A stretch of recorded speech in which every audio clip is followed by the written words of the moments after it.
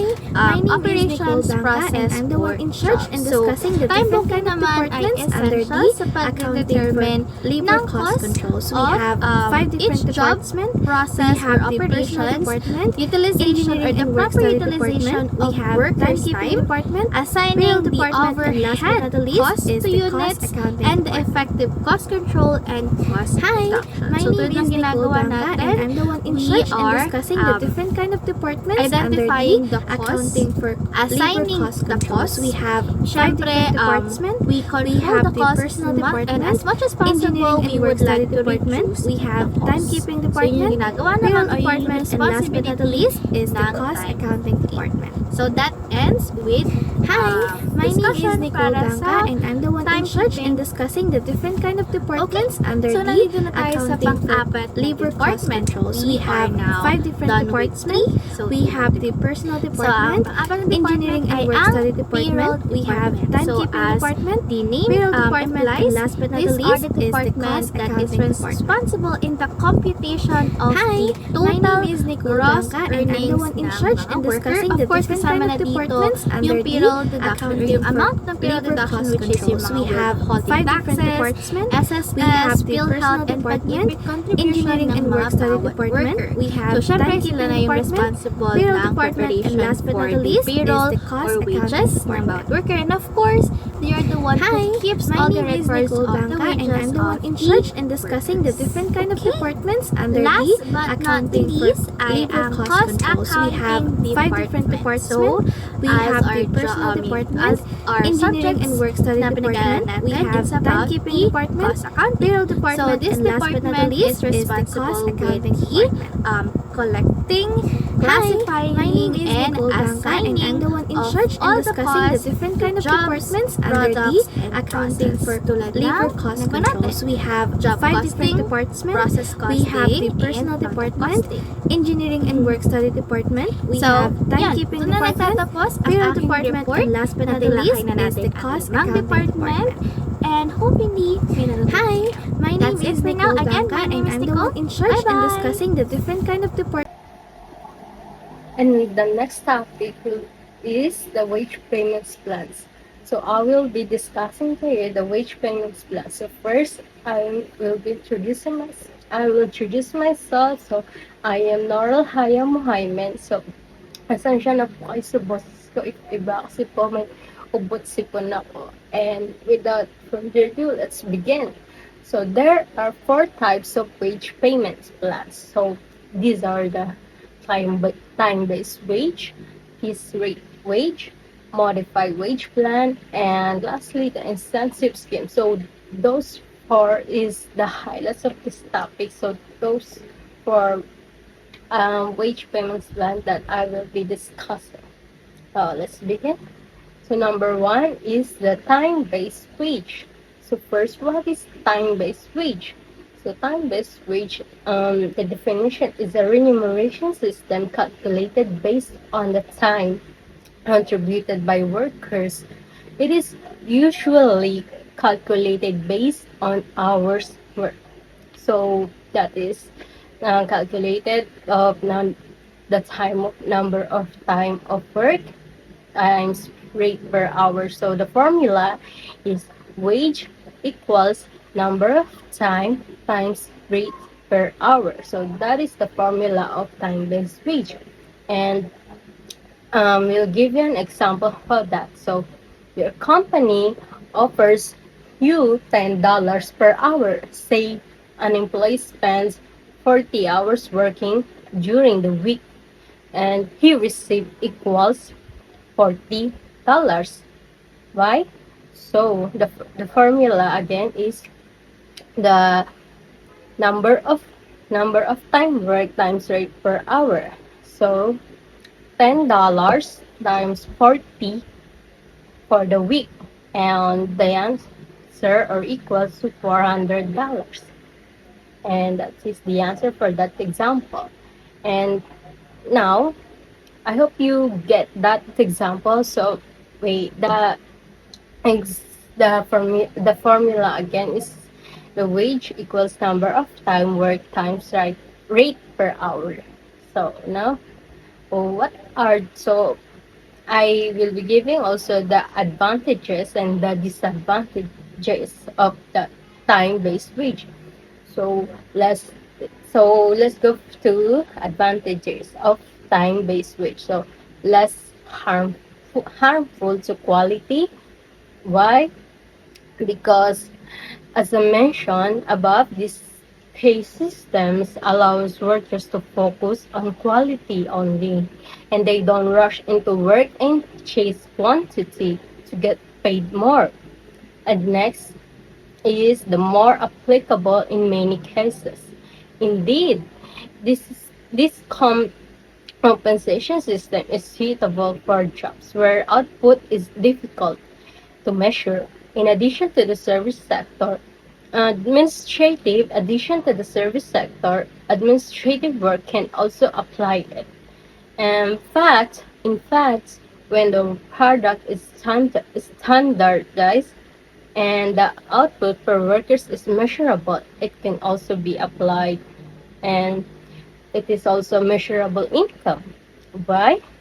For workers, they are more comfortable with calculating their income, which is good. Whether they are passionate about work or lazy, they get a normal paycheck as long as they spend the same total work hours. And if there's an advantages, there is also an disadvantages of time-based wage.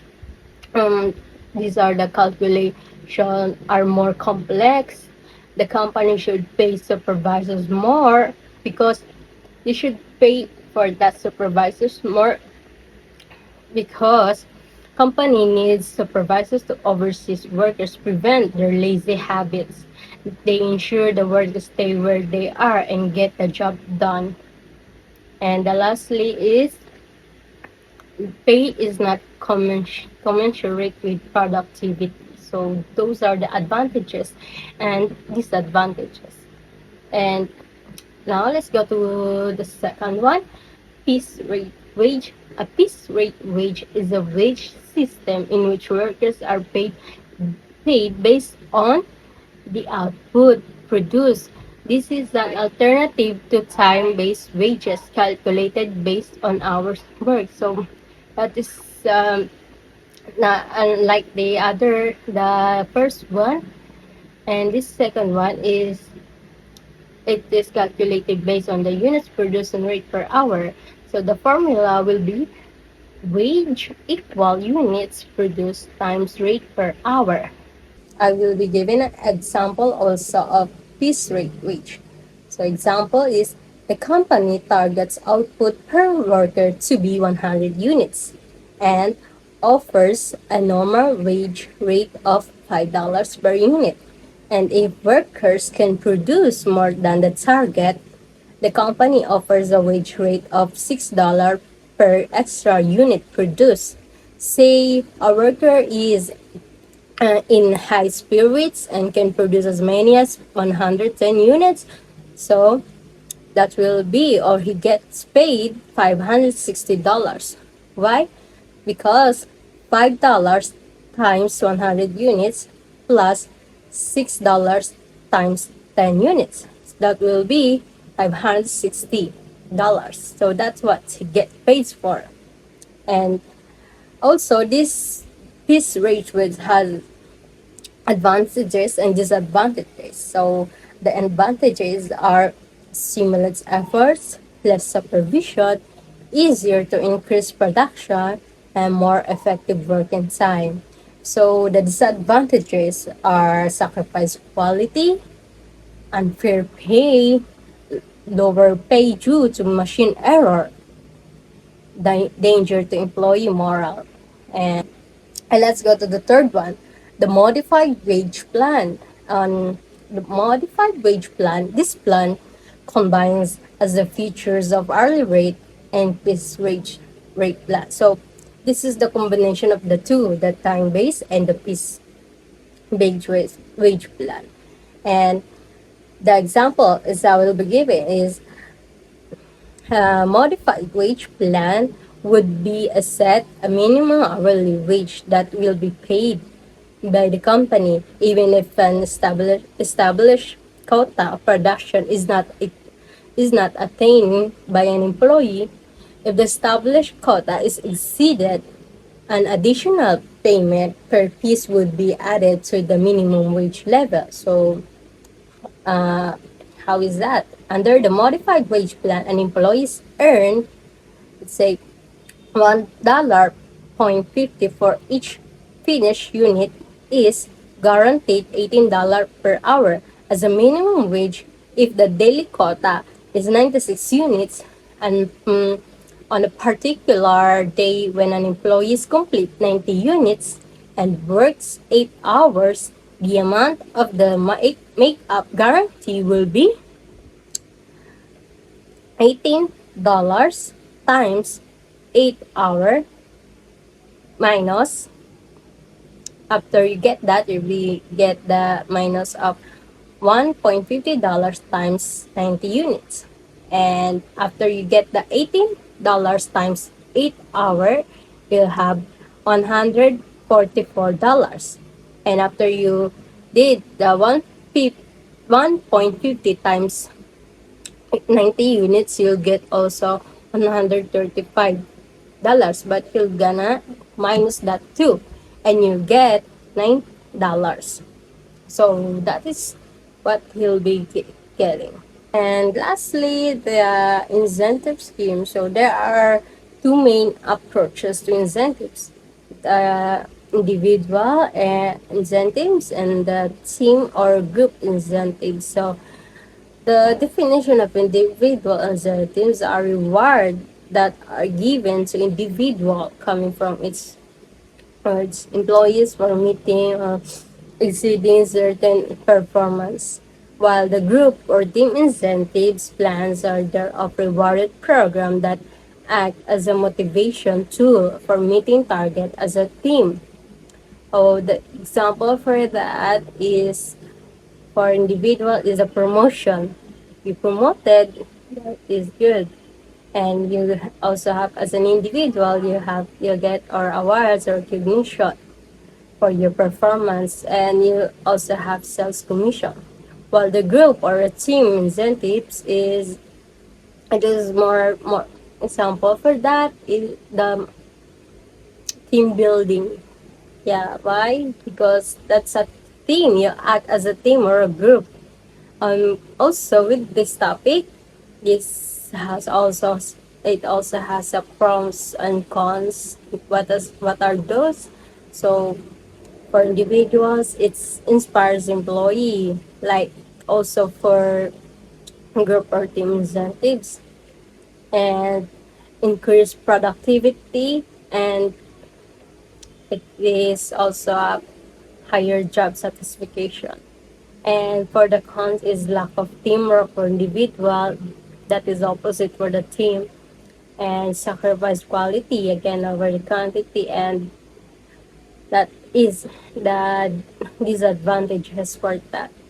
And I hope you guys learn with some definition or the problem solving with this topic under the wage is plan or wage payment plans. And now, the next topic. Employer's contribution. Sa bawat manufacturing worker or mas kilala natin ng mga factory workers, ang mga employers ay nagko-contribute ng corresponding amount sa SSS, PhilHealth, and Pag-ibig. And yung mga contributions na to ay chino-charge sa factory overhead control account or ito ay under ng FOH.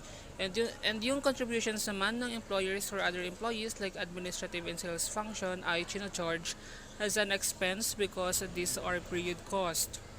And lahat ng employer ay required na mag-contribute or mag-file ng contributions sa mga appropriate government agencies which are SSS, PhilHealth, and Pag-ibig dahil ang failure to comply ay magkakaroon ng penalty.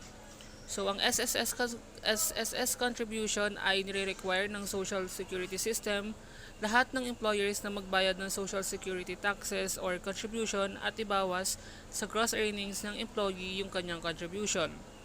Ang PhilHealth contribution ay yung amount na dinededuct sa employers ay equal sa amount na binabawas sa gross earnings ng isang employee.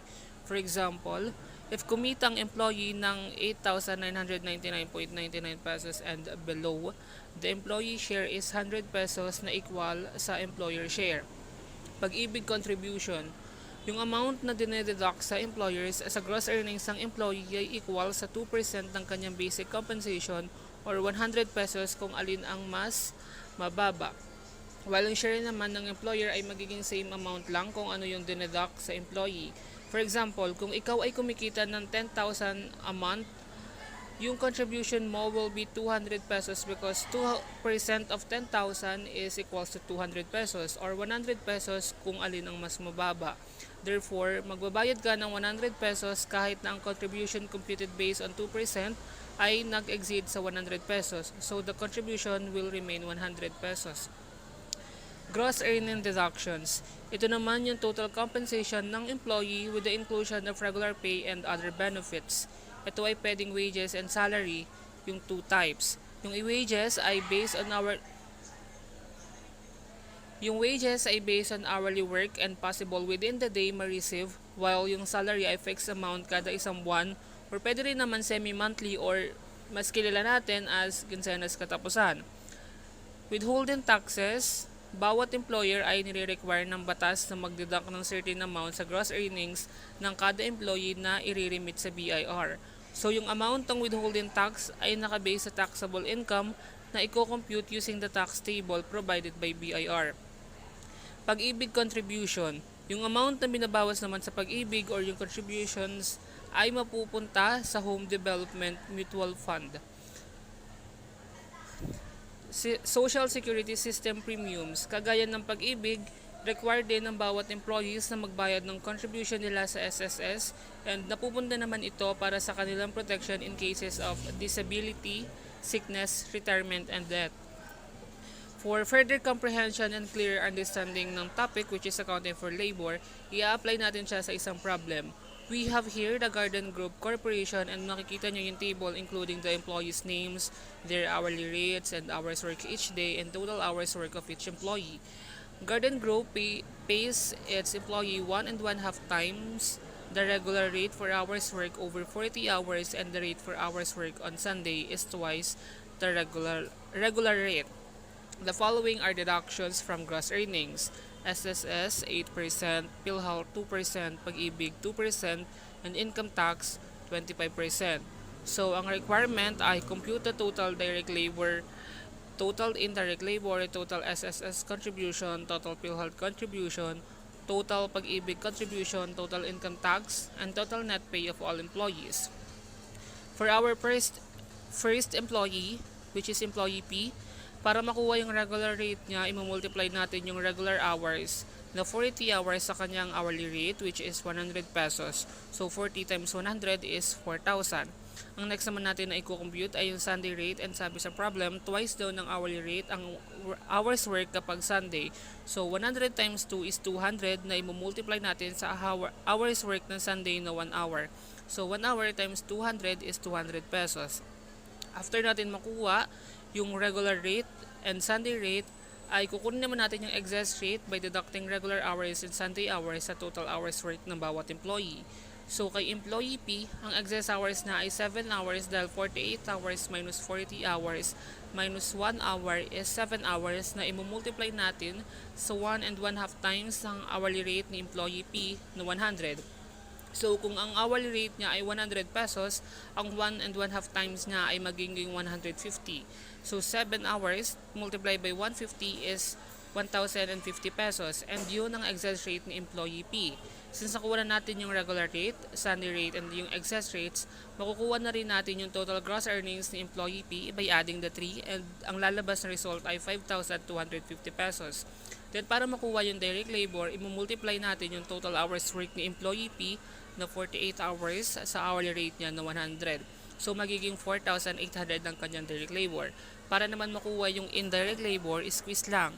So kung ang total gross earnings ni Employee P ay 5,250 pesos, minus yung direct labor niya na 4,800 pesos, ang matitira na lang is 450 pesos, which represents indirect labor ni Employee P. After ng gross earnings, ibabawas naman natin yung kanyang SSS, PhilHealth, and Pag-ibig contributions by multiplying the given percentages sa problem. Sa SSS, ang 8% ng 5,250 ay 420 pesos. Sa PhilHealth and Pag-ibig naman, ang 2% ng 5,250 ay 105 pesos. Ang magiging taxable income na ni Employee P ay 4,620 pesos. Now, mapuproceed na tayo sa pag-compute ng income tax ni Employee P by multiplying 25% sa 4,620 pesos, which is 1,155 pesos. Then i-deduct natin yung income tax sa taxable income para makuha natin yung net earnings niya na 3,465 pesos. For our second employee, Employee Q, para makuha yung regular rate niya, i-multiply natin yung regular hours na 40 hours sa kanyang hourly rate, which is 150. So, 40 times 150 is 6,000. Ang next naman natin na i-compute ay yung Sunday rate, and sabi sa problem, twice daw ng hourly rate ang hours work kapag Sunday. So, 150 times 2 is 300 na i-multiply natin sa hours work ng Sunday na 2 hours. So, 2 hours times 300 is 600. After natin makuha yung regular rate and Sunday rate, ay kukunin naman natin yung excess rate by deducting regular hours and Sunday hours sa total hours work ng bawat employee. So, kay Employee Q, ang excess hours niya ay 10 hours dahil 52 hours minus 40 hours minus 2 hours is 10 hours na imumultiply natin sa 1 and 1 half times ng hourly rate ni Employee Q na 150. So kung ang hourly rate niya ay 150 pesos, ang 1 and 1 half times niya ay magiging 225 pesos. So 10 hours multiplied by 225 is 2,250 pesos, and yun ang excess rate ni Employee Q. Since nakuha na natin yung regular rate, Sunday rate, and yung excess rate, makukuha na rin natin yung total gross earnings ni Employee Q by adding the 3, and ang lalabas na result ay 8,850 pesos. Then para makuha yung direct labor, imumultiply natin yung total hours work ni Employee Q na 52 hours na sa hourly rate niya na 150. So magiging 7,800 ang kanyang direct labor. Para naman makuha yung indirect labor, squeeze lang. So kung ang total gross earning ni Employee Q ay 8,850, yung direct labor niya na 7,800, ang matitira na lamang is 1,050 pesos, which represents indirect labor ni Employee Q. After ng gross earnings, ibabawas naman natin yung kanyang SSS, PhilHealth, and Pag-ibig contributions by multiplying the given percentages sa problem. Sa SSS, ang 8% ng 8,850 ay 708 pesos. Sa PhilHealth and Pag-ibig naman, ang 2% ng 8,850 pesos ay 177 pesos. Ang magiging taxable income na ni Employee Q ay 7,788. And now, magpuproceed na tayo sa pag-compute ng income tax ni Employee Q by multiplying 25% sa 7,788 pesos, which is 1,947 pesos. Then, i-deduct natin yung income tax sa taxable income para makuha yung net earnings niya na 5,841 pesos.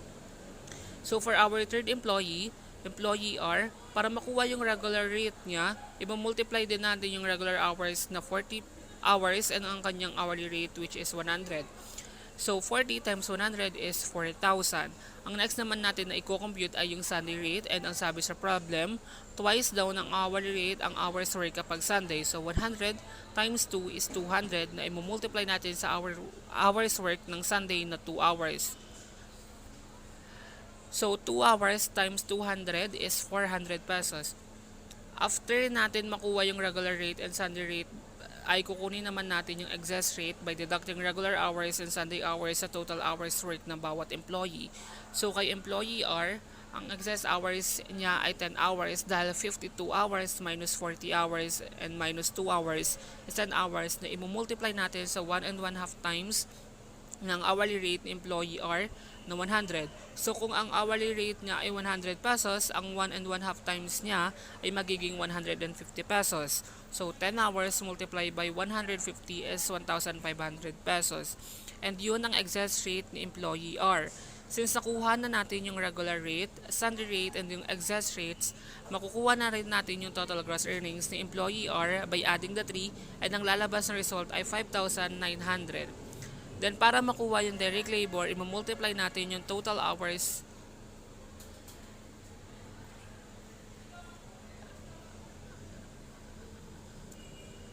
Then para makuha yung direct labor, i-multiply natin yung total hours work ni employee R na 52 hours sa hourly rate niya na 100. So magiging 5,200 ang kanyang direct labor. Para naman makuha yung indirect labor, squeeze lang. So kung ang total gross earning ni employee R ay 5,900 minus yung direct labor niya na 5,200, ang matitira na lang is 700 pesos, which represents the indirect labor ni employee R. After ng gross earnings, ibabawas naman natin yung kanyang SSS, PhilHealth, and Pag-ibig contribution by multiplying the given percentages sa problem.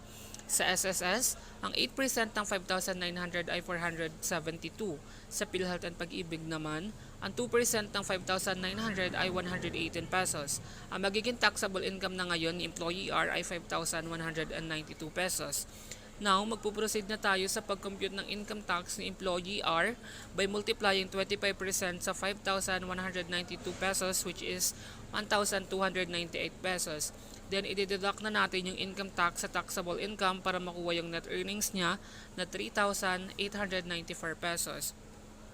And for our fourth employee S, para makuha yung regular rate niya, i-multiply natin yung regular hours na 40 hours sa kanyang hourly rate, which is 200 pesos. So 40 times 200 is 8,000. Ang next naman natin na i-compute ay yung sa Sunday rate, and since walang Sunday hours work sa employee S, ilalagay lang natin is 0. After natin makuha yung regular rate and yung Sunday rate, ay makukunin naman natin yung excess rate by deducting regular hours and Sunday hours sa total hours work ng bawat employee. So kay employee S, ang excess hours na ay 10 hours dahil 50 hours minus 40 hours is 10 hours na i-multiply natin sa 1 and 1 half times ng hourly rate ni employee S na 200. So kung hourly rate niya ay 200 pesos, ang 1 and 1 half times niya ay magiging 300. So 10 hours multiplied by 300 is 3,000 pesos. And yun ang excess rate ni employee S. Since nakuha na natin yung regular rate and yung excess rate, makukuha na rin natin yung total gross earnings ni employee S by adding the 2, and ang lalabas na result ay 11,000 pesos. Then para makuha yung direct labor, i-multiply natin yung total hours work ni employee S na 50 hours sa hourly rate niya na 200. So magiging 10,000 pesos ang kanyang direct labor. Para naman makuha natin yung indirect labor, squeeze lang. So kung ang total gross earning ni employee S ay 11,000 pesos minus yung direct labor niya na 10,000 pesos, ang matitira na lang is 1,000 pesos, which represents indirect labor ni employee S. After ng gross earnings, ibabawas naman natin yung kanyang SSS, PhilHealth, and Pag-ibig contributions by multiplying the given percentages sa problem. Sa SSS, ang 8% ng 11,000 pesos ay 880 pesos. Sa PhilHealth and Pag-ibig naman, ang 2% ng 11,000 pesos ay 220 pesos. Ang magiging taxable income na ngayon ni employee S ay 9,680 pesos. Now, magpuproceed na tayo sa pag-compute ng income tax ni employee S by multiplying 25% sa 9,680 pesos, which is 2,420 pesos. Then, i-deduct natin yung kanyang income tax sa taxable income para makuha yung net earnings niya na 7,260 pesos.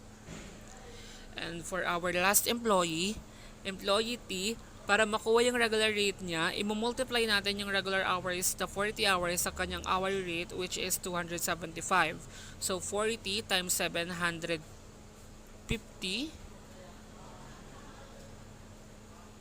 is 11,000. Ang next naman na i-compute natin ay yung Sunday rate. And sabi sa problem, twice daw ng hourly rate ang hours work kapag Sunday. So, 275 times 2 is 550 na i-multiply natin sa hours work ng Sunday na 3 hours. So, 3 hours times 550 is 1,650. After natin makuha yung regular rate and Sunday rate, ay kukunin naman natin yung excess rate by deducting regular hours and Sunday hours sa total hours work ng bawat employee. So, kung employee T, ang hours work niya ay 9 hours dahil 52 hours minus 40 hours minus 3 hours is 9 hours. Na i-multiply natin sa 1 and 1 half times ng hourly rate ni employee T na 275. So, kung ang hourly rate niya ay 275 pesos, ang 1 and 1 half times niya ay magiging 412.5 pesos. So, 9 hours multiplied by 412.5 is 3,712.5 pesos. And yun ang excess rate ni employee T. Since nakuha na natin yung regular rate, Sunday rate, and yung excess rate, makukuha na rin natin yung total gross earnings ni employee T by adding the 3 and ang lalabas na result ay 16,362.50 pesos. Then para makuha yung direct labor, i-multiply natin yung total hours work ni employee T na 52 hours sa hourly rate niya na 275. So magiging 14,300 ang kanyang direct labor. Para naman makuha yung indirect labor, squeeze lang. So, kung ang total gross earnings ni employee T ay 16,362.50 pesos, minus yung direct labor niya na 14,300, ang matitira na lang na indirect labor is 2,062.50 pesos na nagre-represents ng indirect labor ni employee T. After ng gross earnings, ibabawas naman natin yung kanyang SSS, PhilHealth, and Pag-ibig contributions by multiplying the given percentages as a problem. Sa SSS, ang 8% ng 16,362.50 pesos ay 1,309 pesos. Sa PhilHealth and Pag-ibig naman, ang 2% ng 16,362.50 pesos ay 327.50. Ang magiging taxable income na ni employee T ay 14,399. Now, magpuproceed na tayo sa pag-compute ng income tax ni employee T by multiplying 25% sa 14,399 which is 3,599.75. Then i-deduct natin 'yan sa yung income tax sa taxable income para makuha yung net earnings niya na 10,799.25 pesos. Since na-compute na natin lahat ng direct labor, indirect labor, SSS, PhilHealth, and Pag-ibig contributions, and also yung income tax, pati yung net earnings ng lahat ng employees, makukuha na rin natin yung lahat ng requirements ng problem by adding the corresponding amounts. So, ang total direct labor ay 42,100 pesos. Ang total indirect labor ay 5,262.5 pesos or 5,263. Ang total SSS contributions ay 3,789 pesos. Ang total PhilHealth and Pag-ibig contributions ay both 947 pesos. Total income tax ay 10,000 pesos, 10,420 pesos. And ang total earnings ay 31,259 pesos. Good day everyone, I'm Cassandra Magallanes, and the next topic that we will discuss is labor time losses and other related costs. But before that, since this is the last topic under accounting for labor, sasabihin ko lang ulit kung ano ba itong labor. So it simply means that it is the physical or mental effort exerted by individuals in the creation of product. So labor costs include salaries earned by employees, kasama rin dito yung overtime pay, tapos yung SSS, Pag-ibig, which is part of overhead. Sa labor, meron tayong dalawa, direct labor and indirect labor. Sa direct labor, it means directly traceable or related sa production. While sa indirect labor, not directly traceable, pero related pa rin siya sa production. Sa direct labor, dinadirect na siya, natin siya sa WIP, sa working process. Tapos itong indirect, nilalagay na natin siya sa factory overhead. So ayun, let's now discuss the labor time losses and other related costs. So yung una is idle time. So idle time is a time wasted in which the workers spend their time without giving any production, caused by non-availability of materials, inefficient supervision, machine breakdown, and power interruptions. So, kapag sinabi nating idle time, ito yung parang walang ginagawa. Uh, it simply means that the time workers has no work to perform due to temporary changes in production setup. So, idle time, it is cost of non-productive hours of direct labor caused by lack of work. So, meron tayong dalawang type niyan. It has two types, normal idle time and abnormal idle time. So, normal idle time, it refers to a loss of time which is inherent to production or cannot be avoided. Sa abnormal idle time, it refers to loss of time due to abnormal reasons such as power failure, avoidable machine breakdown.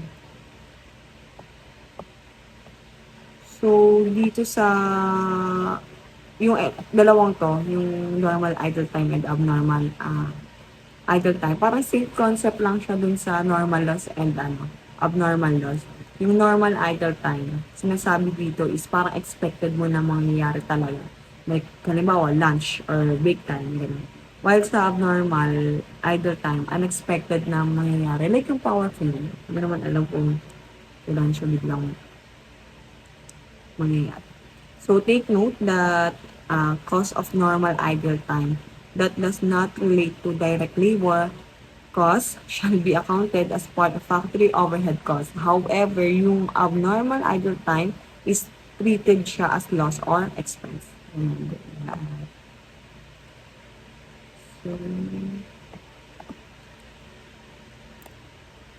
So, for example, let us assume Mark Lee spent 36 hours on job 101 and was idle for 4 hours during the week.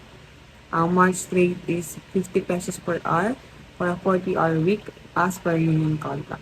So, our entry should be debit work in process job 10118, and debit factory overhead control idle time 200 pesos, and accrued payroll is 2,000. So, paano nga ba ito nakuhang 1.8? Meron tayong 50 pesos per hour. Tapos, itong na-spend na yung monthly na 36 hours, let us 36 times 1.8. Tapos, yung factory overhead niya, sabi dito, Mark Lee was idle for 4 hours during the week. 4, tapos itong 50. 200. Tapos, i-credit natin siya sa accrued payroll which is 2,000 pesos. Yun yung babayaran sa labor. I mean, payroll. So, next is machine setup time. It is the time for non-productive hours paid workers while the machines are being prepared for new jobs.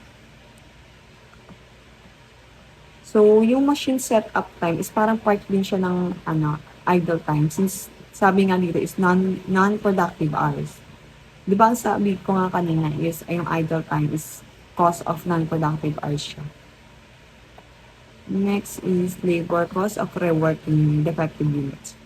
It is an additional labor cost paid to workers to correct defective unit of products which fail to pass the quality control inspection. Siyempre, di ba bago natin ibenta yung product, may inspection pa lang nangyayari. Alam ko na pag-aralan ko sa sa TQM, sa Total Quality Management, which means continual process of detecting and eliminating manufacturer errors. So, di ba kailangan ini-inspect pa siya bago pa talaga siya i-produce, parang ibenta. So, ayun, bagong additional labor cost siya na naman since nag-labor tayo dito. Next is other related costs. Overtime premium, SSS, fringe benefits, shift premium, incentive plans. So dito sa overtime premium, it represents amount paid in excess of regular rate to employees working in excess of 8 hours in a day. So may 8 hours kang, di ba sa trabaho, 8 hours. Tapos, yung OT mo, lalagpas ka ng 9 hours, may OT kang 1 hour. Ganun. SSS PhilHealth.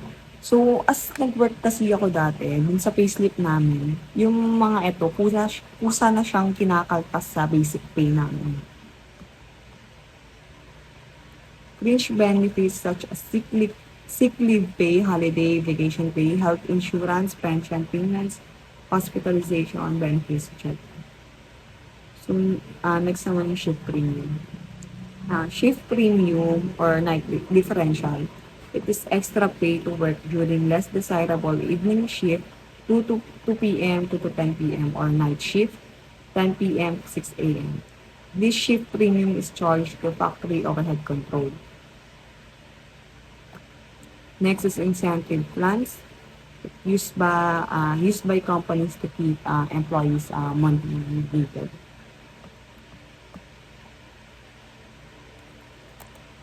So, for example, itong example pala to, ano siya, under siya sa overtime premium and magka-connect siya dito sa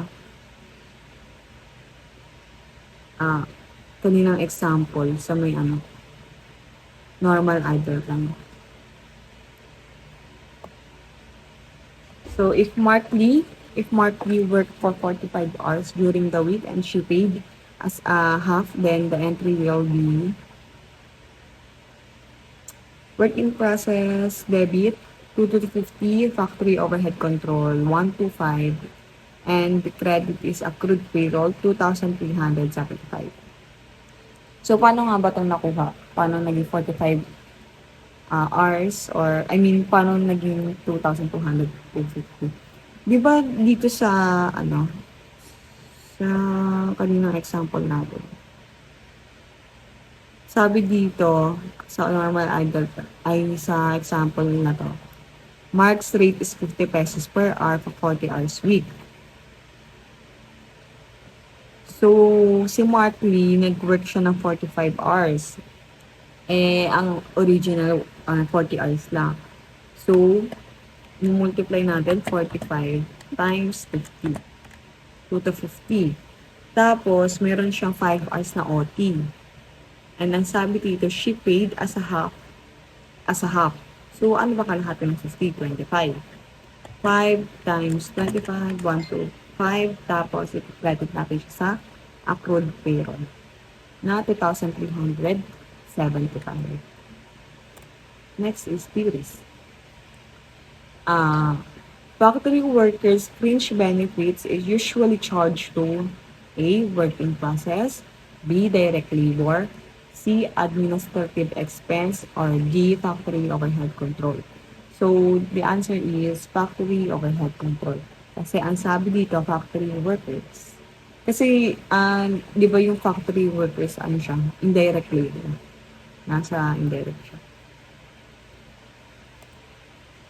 Next is idle time of factory workers is usually charged to A. Work in process, B. Direct labor, C. Administrative expense, or D. Factory overhead control. So, ang sagot din dito is factory overhead control. Factory workers. So, next is problem solving. Generally, ano rin pala din to, example sa overtime premium. Pero ito naman, let's read pa lang muna. Generally, overtime premium included in the wages of laborers is charged to factory overhead. But when a customer requests for an overtime to rush his order, the overtime premium is charged to work in process account together with basic pay. Di ba kanina, yung overtime premium is ang sabi, charge siya sa factory overhead. Pero dahil ito yung rush job, rush order, so dinadirect na siya sa work in process account. Kapag rush, so remember po, illustration, the weekly time ticket indicated the following distribution of labor hours for 3 factory workers who work on a rush order. Sabi, crash order. So, ito yung name of worker. Asahi Hikun Artwork. Tapos yung rate per hour nila, 43.75, 37.50, 40.625. Tapos yung regular rate, 9, 18, 16, tapos may OT pa sila. So, workers are allowed a maximum of 10 hours overtime per week at 20% overtime premium. During the week, job 101, job 102, and job 143 were worked on by 3 laborers. Determine the amount of labor charged to WIP and factory overhead accounts. So, ito yung computation natin. Asahi, ang basic, 47 times 43.75. Paano ba ito naging 47? Inad natin yung regular tsaka yung OT nila. 9 plus 5 plus 13 plus 5 plus 15. 47. Hindi natin isasali indirect kasi factory overhead. So, yung OT premium is 10. 10. I know, 5, 5. Tapos, yung 10 hours na yun, yung 10 OT na yun, ito times natin sa 43, ay, 10 times 43.75, tapos ito times din natin siya sa 20%, kasi ang sabi rito, 20% at 20% overtime premium times 20%. Ang nakuha natin is 87.5. Tapos, meron tayong indirect. I-times natin yun sa rate per hour nila. Ni Asahi. 3 times 43.75. 131.25. Ganun din kay Hikun and kay Arthur. Kay Hikun is 40. 40 nga ba? 18 plus 15 plus 2 plus 5.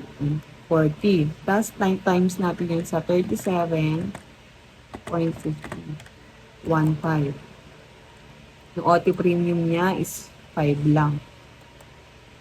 So, times natin sa rate per hour niya, 8.5 times 37.5 times yung overtime premium, percentage 20%, 37.5. Tapos yung indirect is merong 5. 5 times 37.5, 187.5 yung indirect labor. Kay Arthur, ganun din. Magkano kay Arthur? 6 plus 2 plus 7 plus 2 plus 25. 42. Kasi times natin sa rate per hour. 42 times 40.625. 1,706.25. Tapos yung OT niya. Magkano yung ilan OT niya? 2, 2. Wala 4 times rate per hour niya. 40.625. Tapos yung OT, overtime premium percentage times 20%. 32.5. Tapos yung indirect labor niya natin. 2 times 40. 2 times 40.65. 81.25. So, yung direct labor is i-add lang natin siya, tapos i-charge yan natin sa work in process. Yung OT premium, i-charge natin yan sa work in process kasi nga rush order to. Kasi itong indirect labor, factory overhead. So, the entry is debit work in process 5,420, debit factory overhead control 400, and credit accrued payroll 5,820. So, that's all sa aking report. So, I hope may naintindihan kayo sa discussion namin. Thank you.